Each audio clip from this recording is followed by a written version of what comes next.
Cold rain slicks the alleys of northern Iraq in the winter of 2026. The sky is moonless, and the low clouds press down so tight that the city feels underwater. A Delta Force troop from 1st SFOD moves under MCON toward a fortified apartment tied to a kidnap cell along the riverfront.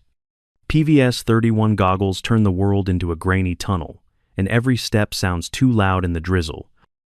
Master Sergeant Erin Walker, an E8 operator, keeps her voice level and her presence small. She has the look of someone born to stay in the background while the noise rushes past. SFC Ryan Mercer, an E7, and the new guy SSG Chris Nolan, an E6. Treat her like the comms hand, who carries batteries and keeps the radios alive. They do not see the weight of her experience because she never sells it. The boundary is set before anyone moves. Erin is assigned rear security and comms management, and she is not to step to the front of the stack unless directed. Her kit is quiet and complete. And PRC-163 sits high on her plate carrier, with Alt-1 guarded per the PACE plan. Primary, held dark. Contingency, ready as hand signals. Emergency, a short whistled burst if all else fails. She checks the world the way a locksmith checks tumblers. PVS-31 lenses are clean, and the IR flood comes up for a heartbeat to confirm no bloom. Then goes dark. IR strobes stay off to avoid drawing eyes, and the attack overlay lags under the low deck of clouds. So, she keeps a mental map instead. Her carbine in 5.56 with a suppressor rides safe. Magazine seated, sling snug. And her IFAK is staged to TCCC standards, with the tourniquet high and ready. A strip of black electrical tape on her left glove is the small reminder that keeps her centered. She counts breaths under the noise until her pulse steadies and the alley stops shaking. Captain Adam Reed restates the rules of engagement and the need to hold the net silent unless contact demands it. Erin answers that Alt-1 is guarded, then settles behind the formation like a shadow that knows exactly where to stand.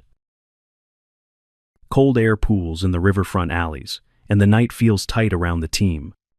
Minutes before the breach, Master Sergeant Erin Walker runs her tight loop without a sound. She checks the PACE plan on the ANPRC 163 3 times. Confirms Alt-1 is guarded. Keeps primary dark under MCON. Sets contingency as hand signals. And holds emergency as a short whistle burst. The rhythm settles her mind like a metronome. She taps the housing of her PVS-31 and flashes the IR flood for a heartbeat to watch for bloom. Then kills it before it prints. Antenna routing sits clean along the harness, and the PTT clicks with a dry, precise feel. Battery levels are good, and the cable slack will not snag. She tightens the sling and keeps the muzzle in a safe direction, while her carbine rests on safe. The stairwell mouth smells wrong in the drizzle and dust. Erin finds a thin wire shadow on the step where paint should be smooth. A thumbnail smear of dried blood near the rail. And a faint chemical hint that does not belong to rain. A narrow trapdoor sits at the mid-landing where no diagram showed one. And across the street the angles to 2 rooftops frame likely offset shooters. She notes the pattern and files it with the rest. Erin gives the RTO a low, measured warning about secondary barriers and a slow push that might save bodies. But the suggestion dies against the clock and the plan. She does not press. Instead, she steps to a teammate and cups a hand over an IR strobe, easing the output and shifting the placement to cut signature overlap. Deception lights glow on a nearby roof, and she aligns their markings to avoid the bait. Black electrical tape on her left glove catches a bead of drizzle, and that is her cue to breathe. 4 counts in. 4 counts out. Again and again until the shake in her fingers fades. SFC Ryan Mercer watches her tidy checks and calls it fuss in his head. And SSG Chris Nolan files her as the radio brain who packs batteries. The audience can see what they cannot. That each quiet habit is the shape of experience in urban fighting, where a magazine seated well can mean a life kept. Cold wind rolls off the river and slides under the awnings like a steady whisper. The troop crowds the doorway while the street holds its breath. Master Sergeant Aaron Walker anchors rear security beside a makeshift casualty collection point under corrugated tin. Radio noise hums in her ear as the attack overlay ticks and the rooftops sit like dark teeth. Orders were simple and firm, and they still apply under MCON. She is not front of stack, and she manages comms unless directed otherwise. Alt-1 is guarded on the ANPRC 163, and primary stays dark. Her carbine in 5.56 wears a suppressor and rests on safe. Tourniquet staged high on her thigh. Captain Adam Reed stands one step back from the threshold with the RTO close enough to touch. SFC Ryan Mercer leads the stack into the breach position with his focus welded forward. SSG Chris Nolan settles into his support lane and steadies his breathing. Aaron watches the cross-street windows and then returns to the doorway shadows. She marks a time hack in her head and lets the seconds fall into neat rows. A dull vibration travels through the wet floor like a warning that does not want to be heard. It feels like a wired step somewhere under the paint and dust. She passes a low suggestion for a slow push, and it melts into the timeline. Nothing in her lane changes. So she sharpens it. She narrows her aperture and keeps the angles clean. Muzzle low and safe. Feet light and patient. Attack lags under the low cloud deck. So she reads the city by rhythm instead. IR strobes stay cold, and her eyes stay on the rooftops where offset shooters like to wait. The night decides to be colder, and she answers it with small discipline. She listens to the net without adding a word, and moves only when the rear demands it. The silence feels like a box. But it is a box she owns. 4 measured breaths. A touch to the tape on her left glove. And the alley slows to her pace. The breach goes wrong in a burst that eats the stairwell. Secondary barricades hold just long enough for a wired step to kick, and the blast throws dust and grit through the stack. 2 operators fold hard against the rail, and Captain Adam Reed slumps with a glassy stare. Plaster hangs in the air, while metal screams as rounds ricochet off the banister. Primary radio fails, and the primary net collapses into dead air on the ANPRC 163. Static rolls in ragged waves that hint at crude jamming from the enemy. And the ATAK overlay lags until the map feels late to the fight. Fire opens from offset windows that never existed on the diagram, and the hall near the hostage room turns into a maze of fatal funnels. Rules of engagement hold tight, and no one will throw blind shots through a space that might hold a civilian. Aaron drops low and uses her body as a wall for SSG Chris Nolan when he loses a step on the wet floor. She drags him to hard cover beside the makeshift casualty collection point and keeps the muzzle disciplined with her carbine on safe while they move. The magazine was seated clean earlier, and that means one less problem to solve in the dark. Her eyes lift to the rooftops, and she reads angles where offset shooters like to post. The pattern starts to show itself, and she tracks the rhythm of the bursts across the street. Deception lights blink on a nearby roof, and they do not match the pulse she expects from friendlies. The net goes quiet, except for the hiss of static, and the seconds thicken until each breath feels heavy.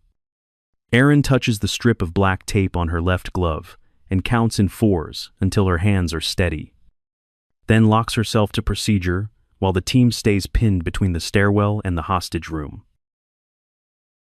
Ricochets snap along the railing and shake dust from the ceiling as the stairwell churns.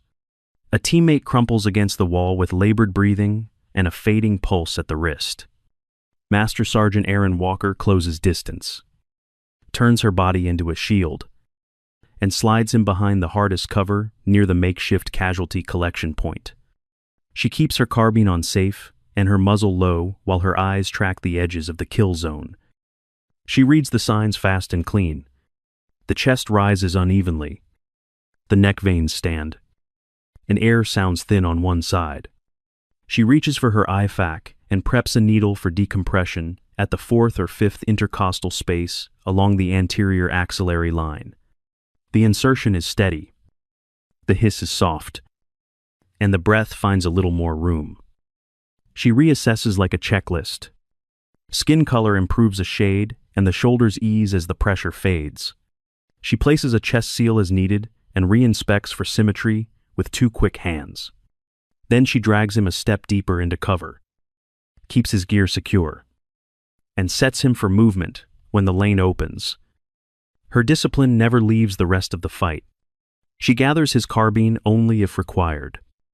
Tap rack, checks the chamber, and confirms the magazine is seated with a firm tug.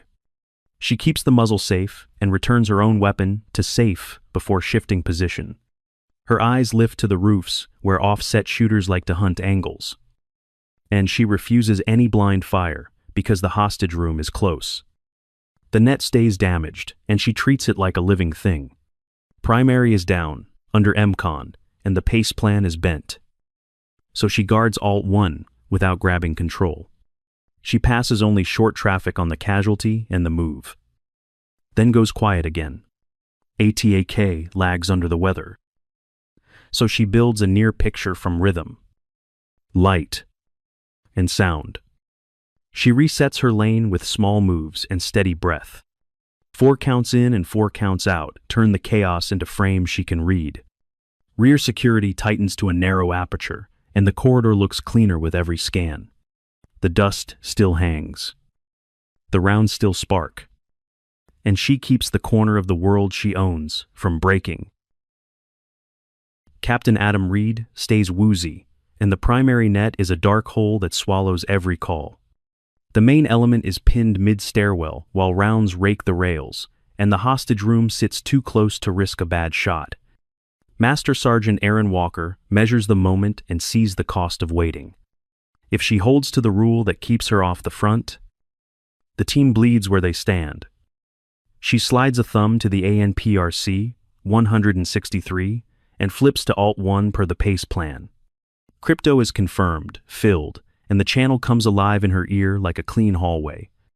She keeps her tone low and plain as she assumes control and states the immediate tasking. Rules of engagement remain in force, and every move will protect civilians first. Her orders are short and practical, and they fit the space. Exterior smoke goes to the street side to cut line of sight from the offset rooftops, while the interior stays clear enough for NVGs to work. The element bounds 2 by 2 on her count to break the kill zone and restack on the next point of cover.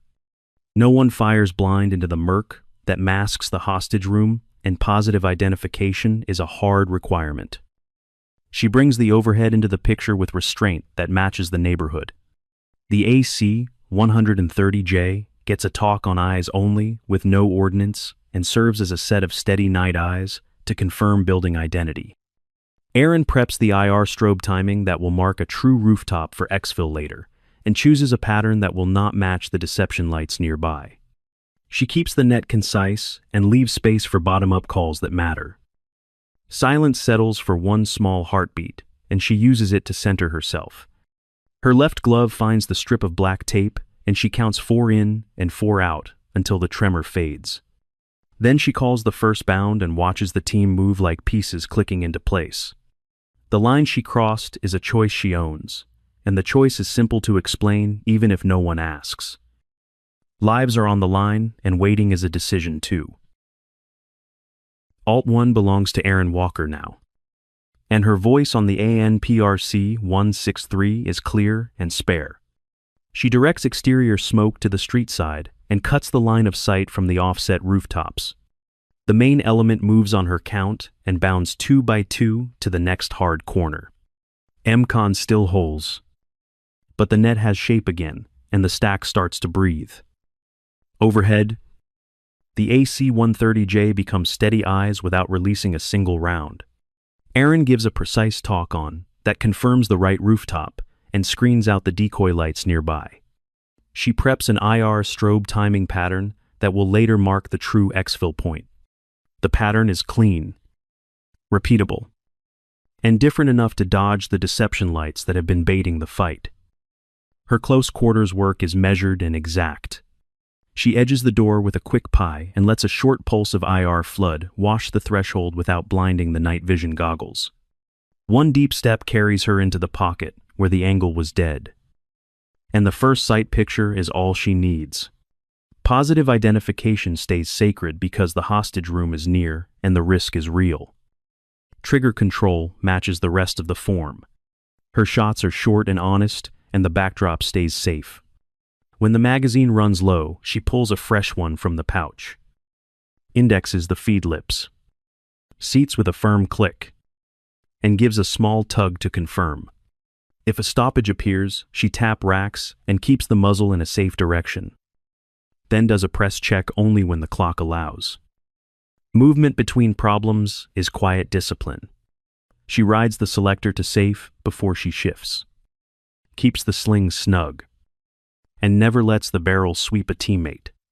The element begins to mirror her cadence, and the hallway calms by degrees. SFC Ryan Mercer catches the way she wastes nothing and feels his doubt fall away. And the rest of the team edges closer to her voice because it keeps turning chaos back into a plan. The rhythm of the fight starts to show itself in the gaps between bursts. Aaron hears 5 to 7 shots. Then a pause. Then a switch of angle from the far roof. That gives her the windows that matter and the wall that will throw safe ricochet into dead space. She angles a muzzle to that surface and buys the team a breath without risking the hostage room. A rifle in the stack coughs and stops feeding, and the lane freezes for a beat. Aaron slips in, taps the magazine, racks once, and watches the bolt return home. She gives the gun back with a nod and keeps her own weapon on safe as she shifts.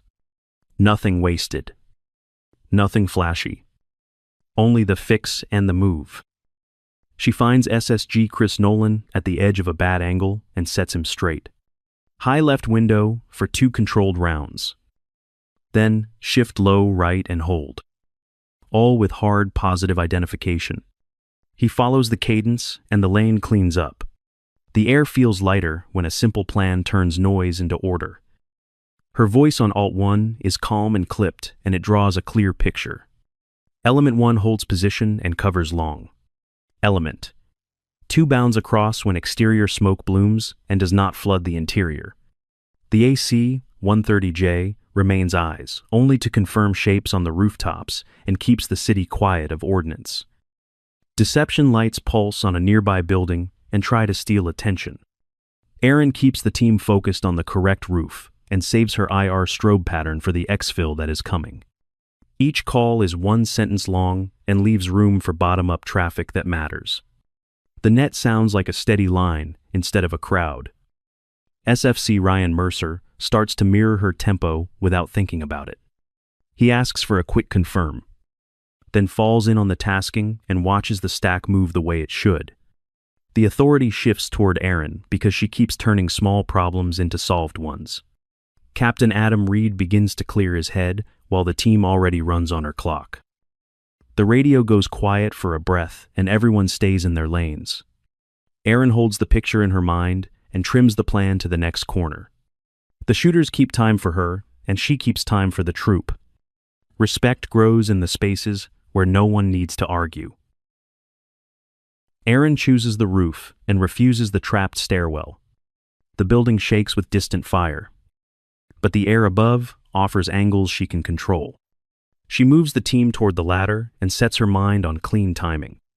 The hostage group stays tight at the center while the shooters wrap around them like a shell. Her voice on Alt-1 is plain and steady. Exterior smoke blooms on the street side to cut the line of sight from the offset rooftops. The interior stays clear so night vision can work. The element bounds 2 by 2 on her count and hugs hard-covered across the open patches. Overhead. The AC-130J listens and watches without releasing a single round. Aaron gives a talk on that, confirms the correct building, and filters out the decoy roof with its false glow.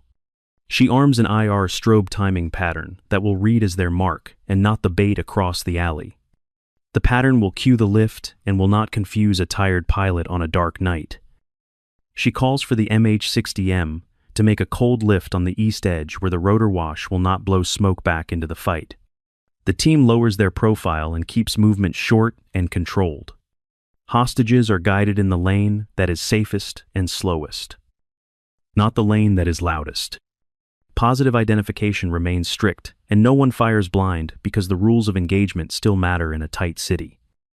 The rotor grows from a hum to a steady beat, and the roof feels smaller. SFC Ryan Mercer admits on the net that her plan pulled them out of the kill zone and that he is taking her lead until the captain is fully back. She keeps the radio brief and leaves space for bottom-up calls. The team stays quiet because quiet is working. At the skids, weapons go to safe and muzzles drop.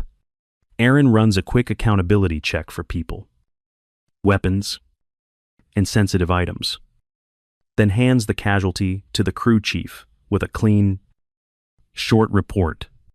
The medic takes over and the bird lifts into the wet dark.